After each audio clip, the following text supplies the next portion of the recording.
आपने कभी Indian currency देखी है? अगर हाँ तो उसके ऊपर एक फ़ोटो छपी रहती है। जी हाँ, महान आत्मा गांधी जी की। और आपने कभी सोचा है कि उनका रहन सहन और ठिकाना कैसे होता था, वो भी मुंबई जैसी नगरिया में? चलिए आज जानते हैं।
ये वही स्टोन है जो मार्टिन लूथर किंग जूनियर से मेमोरियल से यहाँ पर आई है और इसे लाया है 2010 में श्री बराक ओबामा जी ने।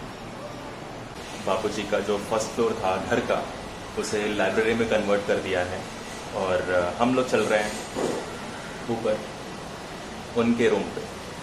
चलिए एक्सप्लोर करते हैं।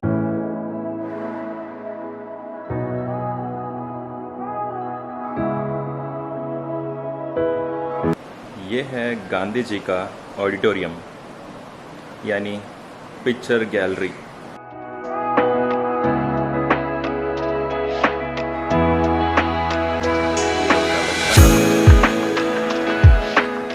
ये है उनकी लॉ की पढ़ाई जो कि उन्होंने लंदन जाके की थी। यहाँ पर है उनकी अरेस्ट की कहानी जो कि ड्यूरिंग प्रोटेस्ट था ट्रांसवाल में, साउथ अफ्रीका में, जहाँ पर उन्होंने 250 दिन गुजारे इस जेल में। ये तस्वीर है जब बापू जी भारत आए थे। जी हाँ, और इनको ग्रेट सोल महात्मा के नाम से जाना गया। आपको लग रहा होगा गांधी जी ऐसे क्यों बैठे हैं? भाई गांधी जी बैठे नहीं हैं, वो शेविंग कर रहे हैं और वो भी विदाउट मिरर।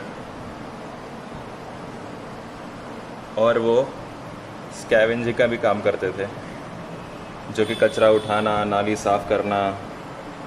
वहीं से तो आया ये स्वच्छता अभियान। आपको यहाँ पे दिख रहा होगा इंडियाज़ डिक्लेरेशन ऑफ इंडिपेंडेंस जनवरी 26, 1930। जी हाँ, ये ब्रिटिश राज ने डिक्लेयर नहीं किया था, ये डिक्लेयर किया था हम इंडियंस ने।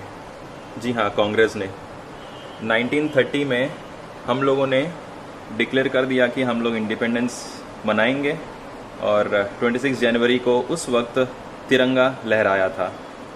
और ये वो तिरंगे का फ़ोटो।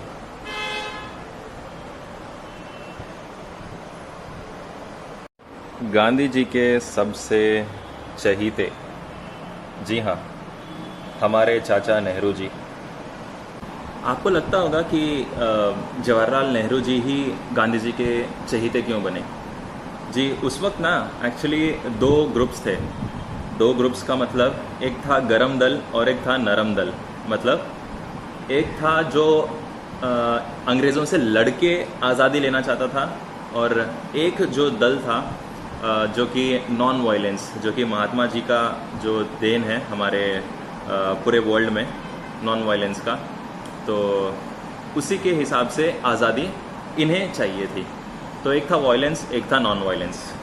अगर आप गरम दल की बात कर रहे हो तो गरम दल में आते हैं लाल बाल पाल सर औरोबिंदो घोष, लाला लाजपत राय, बाल गंगाधर तिलक और बिपिन चंद्र पाल, और उसके साथ थे सर औरोबिंदो घोष। ये 4 लोग जो कि गरम दल के थे, और इन्हीं से मोटिवेशन हुआ था चंद्रशेखर आज़ाद सर को, भगत सिंह सर को और राजगुरु सर को। इन सभी को मोटिवेशन गरम दल से ही था। ये लोग यंगस्टर्स थे, खून उबलता था और लड़के आज़ादी लेना इनका एक ही मकसद था। प्लस वेराज ये नॉन वायलेंस से गांधी जी प्लस मोतीलाल नेहरू जी थे उस वक्त, और ये उनकी टीम थी जो कि कांग्रेस, जो कि मेन पॉलिटिशियंस थे, इवन सरदार वल्लभ भाई पटेल सर भी थे उस वक्त, और ये उनकी पूरी एक टीम थी जो कि कांग्रेस से ये लोग, इनका एक ग्रुप बनाया था उन्होंने, और वहाँ से ये लोगों ने स्टार्ट किया। इसे देख सकते हो, यहाँ पे तो लिखा नहीं है बट मुझे पूरा यकीन है ये है राउंड टेबल कॉन्फ्रेंस 3 जहाँ लंदन में हुआ था, और आप देख सकते हो गांधी जी को यहाँ पर। राउंड टेबल कॉन्फ्रेंस 3 हुआ था शायद 1927 या 30 ऐसे कुछ आसपास हुआ था, उतना आइडिया नहीं है मुझे क्लियरेंस, बट ये वही है। इसमें सिर्फ शर्तें गांधी जी की कुछ नहीं सुनी गई, सब कुछ अंग्रेज़ों ने अपने ही शर्तें उल्टा इनको सुनानी पड़ी। यहाँ पे आप देख सकते हो कि गांधी जी ने हिटलर को खत लिखा था वर्ल्ड वॉर 2 के बारे में, और यहाँ पर आप क्लियरली पढ़ सकते हो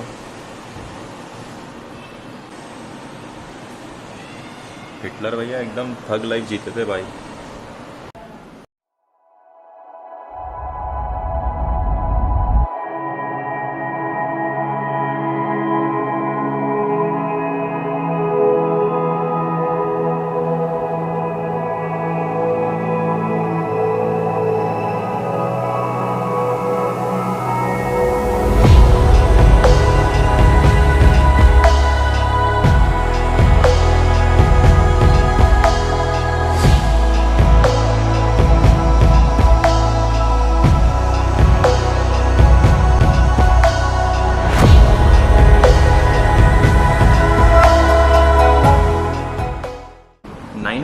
में वो गए थे अहमदाबाद के मिल वर्कर्स पे।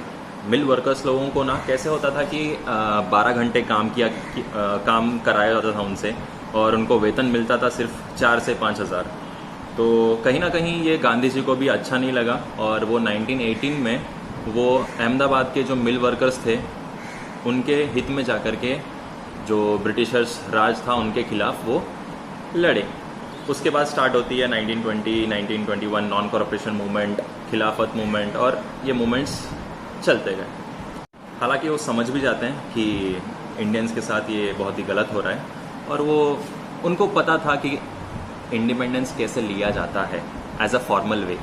आप यहाँ पर देख सकते हो गांधी जी चरखा चला रहे हैं, और लास्ट वाली लाइन पढ़ लेना, शायद इसी की वजह से आज हम लोग वेस्ट का जीन्स पहनते हैं और जीन्स पहन के एक दूसरे को कोसना सीखते हैं। यही है सच्चाई। अब हम चलते हैं 3rd फ्लोर की तरफ, जो कि उनका रूम है।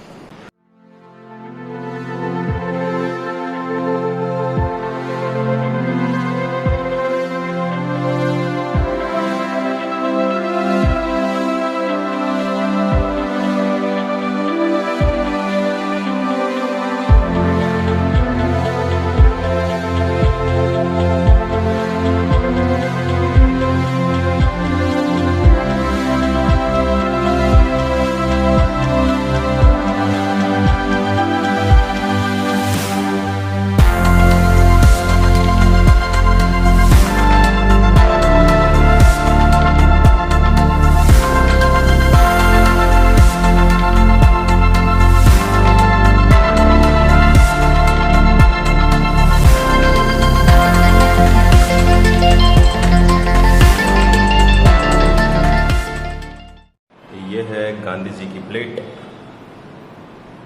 चम्मच और ये दो बोल है, शायद इसमें आम का अचार होता था और इसमें नींबू का अचार।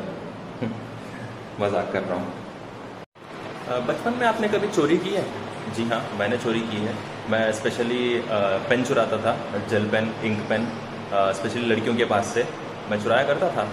प्लस आप यहाँ पे देख सकते हो, बापूजी ने भी चोरी की थी। सोना चोरी किया है, सोना।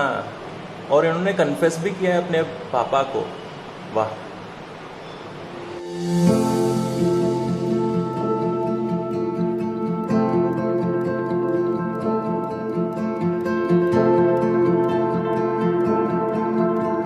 कहते हैं ना कि इंसान के अंदर कुछ करने की आग होनी चाहिए।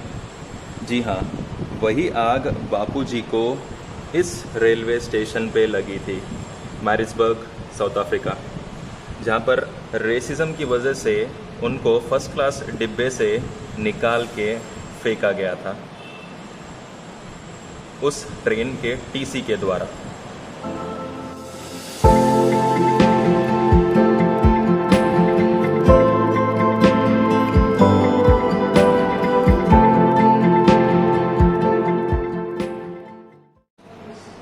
ये है जलियांवाला बाग मैसाक्रे। आपको पता है ये क्यों हुआ था? ये इसलिए हुआ था कि एक हफ्ते पहले 4 से ज़्यादा लोग इकट्ठा नहीं हो सकते थे, और एक हफ्ते बाद थी बैसाखी। और बैसाखी के वक्त आपको पता है हम तादाद में इकट्ठा होते हैं और सेलिब्रेट करते हैं। उसी वक्त जनरल डायर ने फायरिंग ओपन कर दी, बस इतिहास में दर्ज हो गया। नॉन कॉरपोरेशन मूवमेंट का एक पड़ाव, जो कि अंग्रेज़ों के कपड़ों का बहिष्कार करना।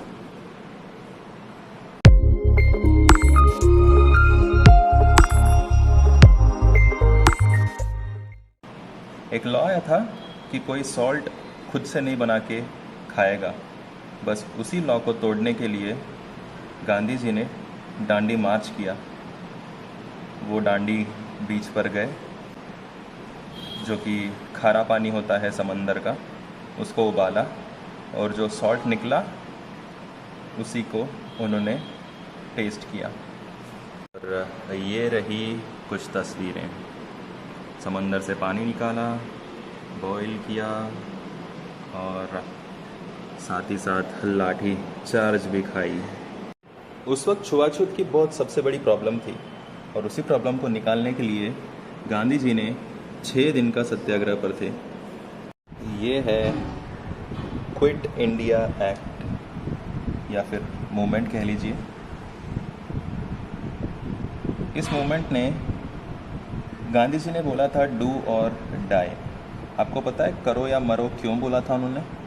गांधी जी ने करो या मरो इसलिए बोला था क्योंकि जो अपोस्टाइल ग्रुप के थे, जो कि बड़े बड़े लोग थे, ज़मींदार थे, और बीच में जो मिडिल क्लास वर्कर्स थे, और सबसे नीचे पेजेंट्स जो कि शूद्रा के थे, तो सभी लोग अपनी अपनी लड़ाई खेल रहे थे, अपनी अपनी लड़ाई। इवन हिंदू और मुस्लिम, जो कि गोरों ने बांट के रखा था हम लोगों को, तो ये हिंदू मुस्लिम करना प्लस ये ऊंच नीच जात देखना, सभी लोग अपने में ही अपना टेंशन्स देख रहे थे।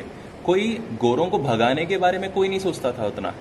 उनके दिमाग में यही था कि मेरे ऊपर कितना अत्याचार हो रहा है, बस ये सोच को हटाना था। और कभी भी जो भी एक्ट होता था या फिर जो भी, हालांकि क्विट इंडिया मूवमेंट एक ही मूवमेंट नहीं था, ये सबसे लास्ट मूवमेंट था जहाँ पर गांधी जी ने डू और डाई बोला। उससे पहले नॉन कॉरपोरेशन मूवमेंट, खिलाफत मूवमेंट, ये सब मूवमेंट्स आए थे। इस मूवमेंट्स में सभी लोगों ने हाथ उठा लिया था, या फिर कोई एक बंदा होगा जो साथ नहीं देता था। इसके कारण हमें गोरों से छुटकारा नहीं मिल रहा था। क्विट इंडिया मूवमेंट में गांधी जी ने बोल दिया करो या मरो, इसके अलावा और कुछ नहीं कह सकते थे वो।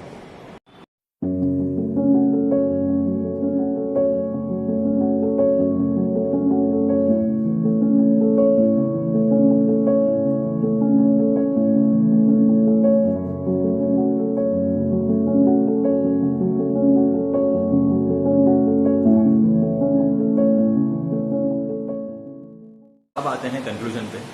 तो इस म्यूज़ियम में आने का एक मतलब था मेरा कि जैसे गांधी जी ने अंग्रेज़ों को एज ए नॉन वायलेंस तरीके से उनको निकाल दिया, as a formal way of independence मांगना होता है वो, और उन्होंने वो किया और करके दिखा दिया। और अभी जो गर्म टॉपिक चल रहा है, आप देख सकते हो कि बोरिस जॉनसन जो हैं यूके के, वो अभी पीएम से रिज़ाइन कर चुके हैं। प्लस मज़े की ये बात है कि उस पीएम बनने के रेस में हमारे एक इंडियन भी है। जी हाँ, सुधा मूर्ति और नारायण मूर्ति के दामाद ऋषि सुनक जी। ऋषि सुनक जी के हित में है 70% वोट्स, और बाकी जो सेकंड जो आए हैं उनके हित में है 30% वोट्स। तो 70-30 का ये मुकाबला चल रहा है, और सबसे चहीते भी ऋषि सुनक जी हैं। वेराज बोरिस जॉनसन ने कह दिया है ऑलरेडी कि किसी और को बना देना, पर ऋषि सुनक को मत बनाना पीएम, क्योंकि उनको पता है कि अगर एक इंडियन बनेगा तो जो इंडियन कॉन्फ्लिक्ट्स हैं यूके और इंडिया में, वो सुधर जाएंगे। और रही बात, ऐसा नहीं बोल रहा हूँ कि हम लोग जाएंगे उनके ऊपर राज करने वाले हैं, ये हमारी बारी है, ऐसा कुछ नहीं होने वाला है। बट जो हमेशा यूरोप बोलता है ना कि यूरोप की प्रॉब्लम ही दुनिया की प्रॉब्लम है, ये कम हो जाएगा। बस यही कहना चाहता हूँ कि गोरे कभी सुधरेंगे नहीं, और मैं विश करूँगा कि ऋषि सुनक जी जल्द से जल्द पीएम बने यूके के, और दिखा दें कि गांधी जी ने कितना कुछ सहा था, और वही हम लोग उनके ऊपर थोड़ा सा लगता है ना कि एक भारतीय जाकर के कुछ पीएम बन रहा है, तो ऐसा लगता है कि अरे भाई हम कंट्रोल कर रहे हैं यार, अपन।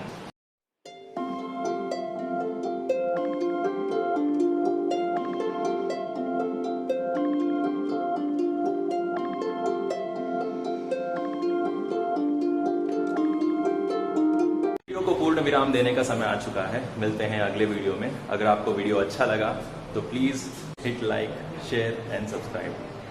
Thank you so much for watching.